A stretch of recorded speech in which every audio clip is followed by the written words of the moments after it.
Welcome back to CHOWTIME Pods. Your host, Red. I got a video from Modern Dating here. I was 24. I was with a really nice guy. He was a really nice guy, right? Yeah. I didn't want a really nice guy when I was 24, right? And so I ended things. I went back on the scene. I mean, things worked out. I got married. She's for the streets. But relatively speaking, if things didn't work out, and I said to myself, you know what? I do want a nice guy. I do want someone who's stable. I do want someone who's loving. Now that I'm older, I'm more reflective. I could say I've now changed my mind and I want to reconsider this. Now, whether or not he wants to give me a second chance, I would say he'd be dumb for doing so. But for me to go back, because I was the one who left, he was a good person. What I wanted has now changed. Well, what if he wanted change too? And now he don't want me? Yeah. I mean, It don't be happening. sometimes you come to the realization that what that person was is exactly what you needed. And that's why you do need to go back. Again, whether or not they want to give you a chance is up to them. I messaged a guy that I did not talk to for like 8 years, literally like hooked up with him like 8 years ago.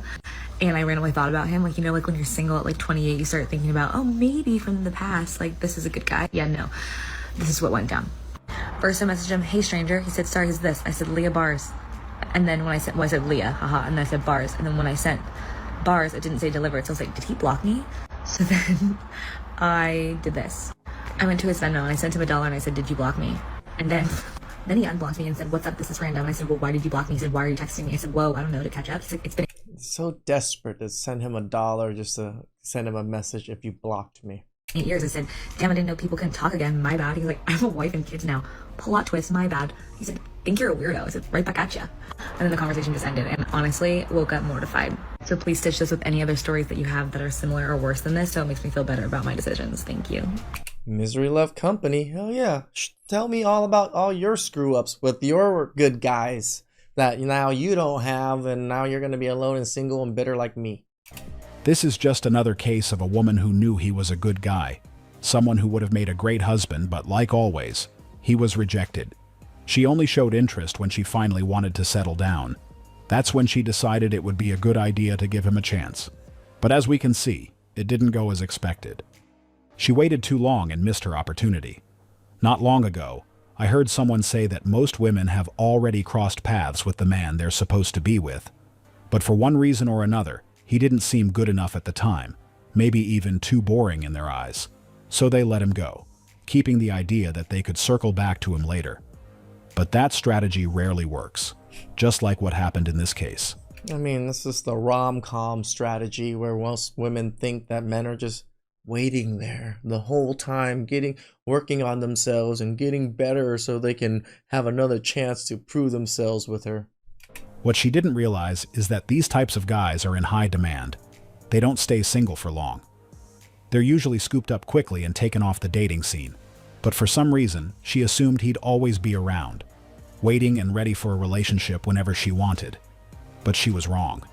He's gone, and her window of opportunity to get into that relationship disappeared with him. I guess someone just learned the hard way that she should have grabbed her spot while she had the chance, because now it's too late. Whoever said men love when women shoot their shot is a damn lie. Because I slid into some men's DMs and I let him know he was handsome. And I told him, like, you know, you handsome and I might just let you take me to lunch. And he gonna leave me on red. I bet the fuck he did leave you on red. It ain't no way y'all don't be thinking before y'all say shit. You know, when I see brothers with the bonnet, it also makes me laugh so hard because, like, they're so trolls. G, you really DM'd that man and said that shit and you expected a response? Right? Hey, I ain't gonna lie. I wish a woman would, gang. If a woman ever DM me and say, hey, you handsome, I just might let you spend your money on me.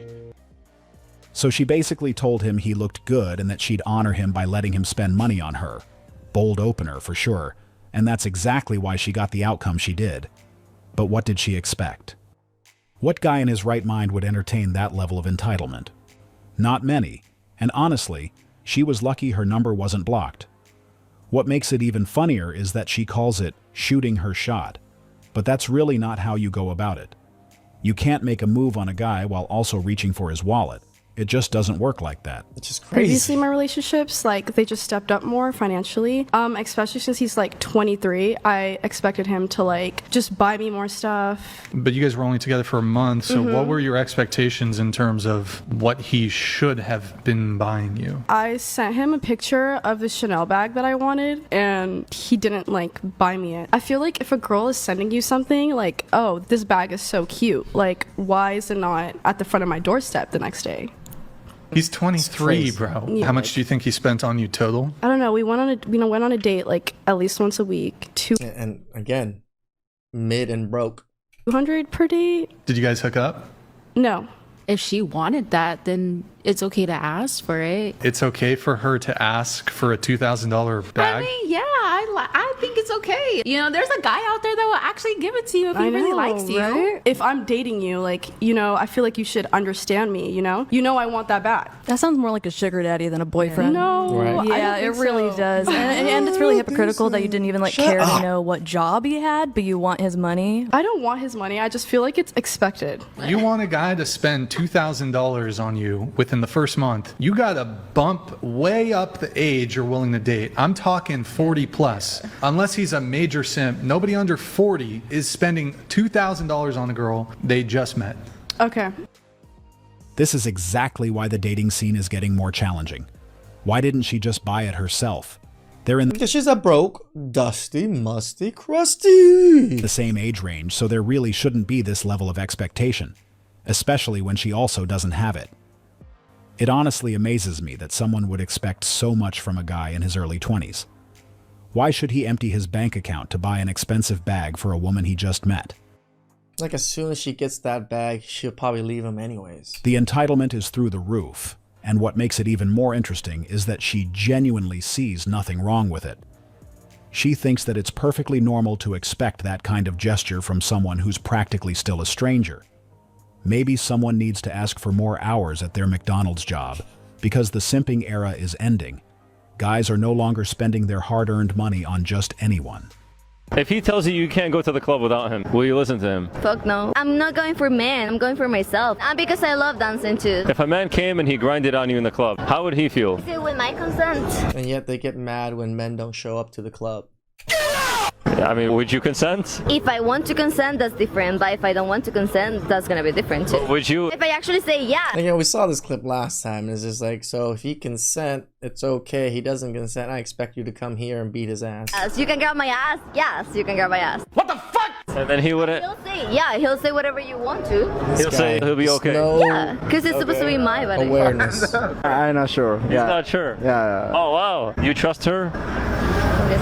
Yeah. Shut You have up! to think about that, man. Yeah, I trust in her. Things escalated quickly.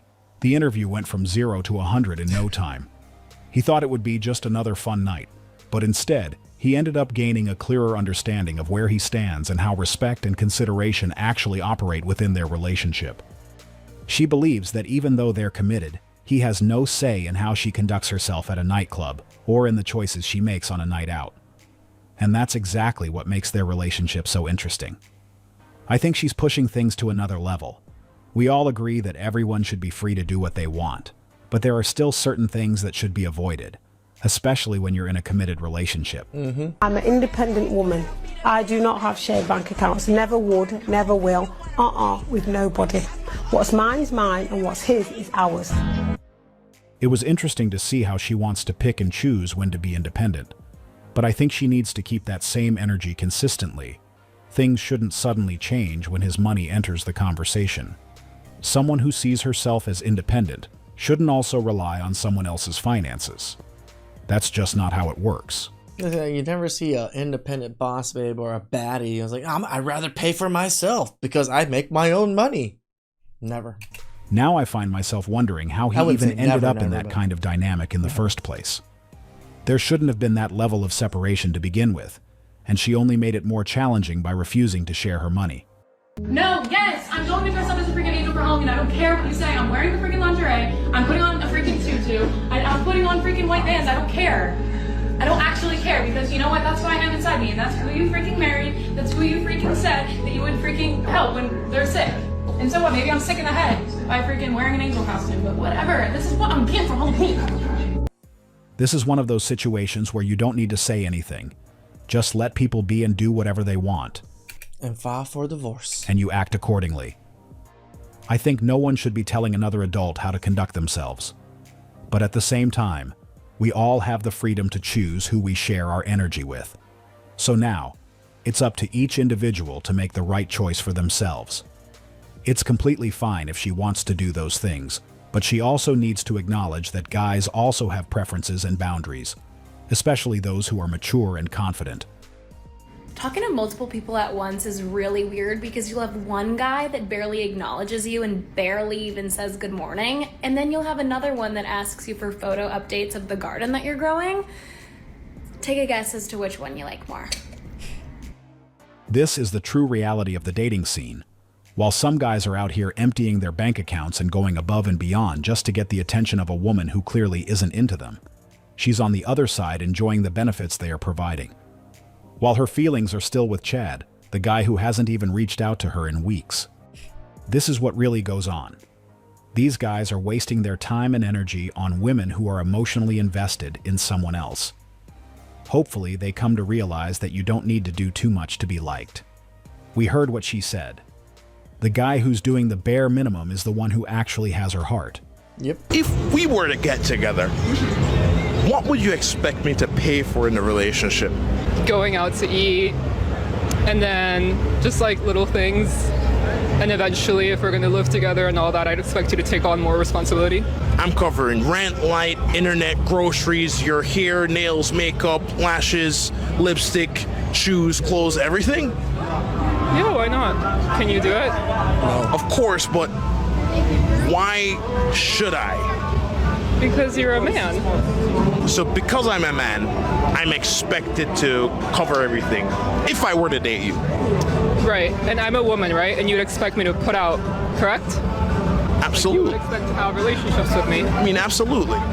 So I'm just paying for the box pretty much, right? So I'd expect something back because I could at one point bear your children, and I would expect if I'm going to have 9 months of pregnancy to be able to have a husband who can take care of me. Is this a new mindset that you have, or did you always think this way? It's fairly new. I think when I was younger, there were points where I was more okay with paying and things like that, and I just found that it really does not benefit you at the end of the day. Like, you could pay and you could like really give more, but it's not the best. If you think about it, the world was kind of built for men. In what ways? I mean, it's a patriarchy. I know that's everybody hates that word. If you're a man, you probably hate that word, but the system is kind of designed for men, you know? Do you think we'd still have as much success as we are as a society if we were in a matriarchy?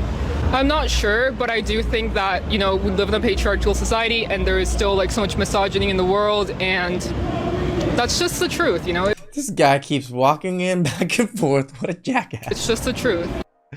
Does she plan to work at all? It seems like she believes women shouldn't have to, which is exactly the kind of mindset you pick up from social media, and with that kind of outlook, I doubt things will be easy, especially now that the simping era is coming to an end. Yep. There just aren't as many men willing to engage in that kind of dynamic anymore. She believes all she needs to bring to a relationship is herself, while it's the man's job to provide everything else. That was definitely interesting. It's clear she sees relationships not as a connection with someone she genuinely like and wants to build a life with, but as a way to find someone who will pay her bills. It's the thing we say a lot in this niche, right? It's like they're not looking for partners or husbands or people to build with. They're just looking for sponsors. You just have to sponsor their lifestyle and they might give you some sex. Okay. Please like, subscribe, comment down below. I really appreciate that, and I'll catch you guys next time. Ciao.